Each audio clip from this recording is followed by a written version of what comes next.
funny because before getting pregnant, I just assumed it was like you get pregnant, you have the baby, and it's either vaginal or vaginal or a C-section, and it's like you've got two pathways and it's pretty much, you know, the same journey for everyone.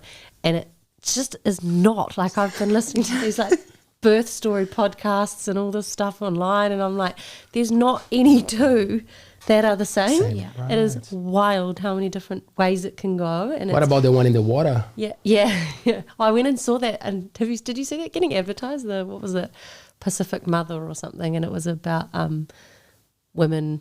It was really about pushing so that women can reclaim their birthing activities and the way that they want to give birth. And it was really highlighting how well we do it. I didn't realise in New Zealand, I thought, because coming from a health background, I'm like, the health systems, this is recording, damn it. You know, the health system's got all these flaws and all of that kind of stuff. And then watching that movie and seeing what's happening in like Tahiti and Hawaii and all the other Pacific nations, I just was I didn't realise how bad it was. I didn't realise that New Zealand was the gold standard at the moment, and I still feel like it's not good enough. You know, so it was actually it was really interesting to learn that. But this was basically a movie, and this woman was going around, and she's a free diver, and she did all the water birth, and she made it look beautiful, but which definitely isn't the same for everyone. But it was pretty inspiring. Yeah. The thing with the way that society is still very sexist. Sometimes in the small things, like it's not even, I won't blame doctors, but it's so structural. Like it's been going on for so long that sometimes doctors don't even realize the mistakes that they're making. I talk to my sister quite often, and I'm 35.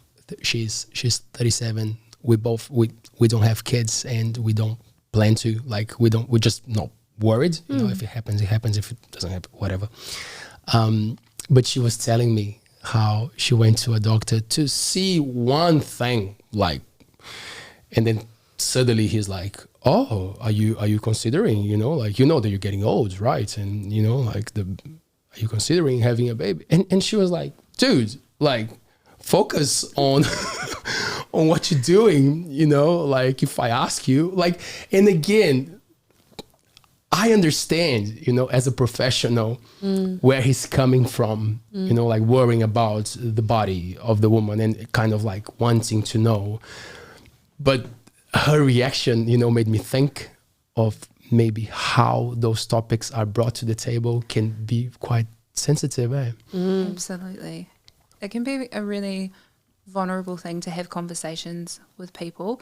And I think that's why it's really important to clarify their position before you start trying to have that conversation, because our words hold a lot of power. And if we don't know what someone's perspective is, or what they're hoping their future to look like, and we're making assumptions, it can lead us down a bit of a tricky path.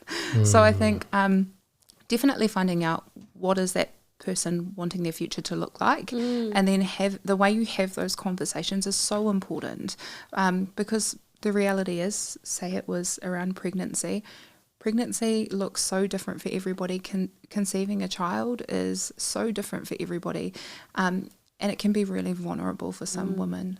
Having a family, starting a family, for some people who are very fortunate, you know, that can be very easy, but for many others it's not so straightforward, and that can take a real toll.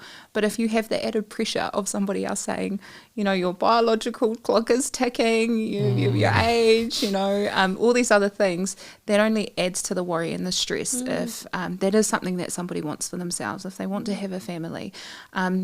So I think definitely as a health professional, just being really mindful that our words do hold a lot of power, and we've got to be very careful about how we approach situations and conversations, because we just don't know how that person is feeling, and you know, could be very vulnerable for them.